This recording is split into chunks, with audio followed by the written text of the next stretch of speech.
ఇవన్నీ ఆలోచించి మీరు ఇప్పుడు ఉదాహరణకు లాస్ట్ 5 years మీరు చూశారు, రాష్ట్రంలో ఎవ్రీడే ఆత్మహత్యలు జరిగాయా?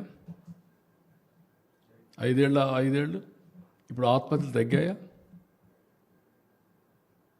Why reason? రైతుకు స్ట్రెస్ తగ్గింది. ఇంకా కూడా చెప్తున్నా, కొంతమంది ఏం చేస్తున్నారు, 50 ఎకరాలు వేసేస్తున్నారు. ఎందుకు వేయాలి మీరు 50 ఎకరాలు?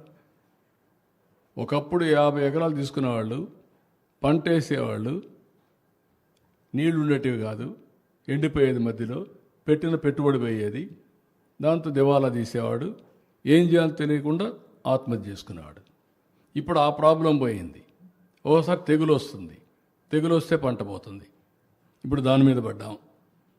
ఎవ్వరు కూడా ఎంతవరకు చేయగలుగుతారో కౌలు రైతులు కూడా అంతే చేయండి. ఎక్కువ వెళ్ళిపోయి లేనిపోని సమస్యలు వస్తే చాలా ఇబ్బందులు వస్తాయి.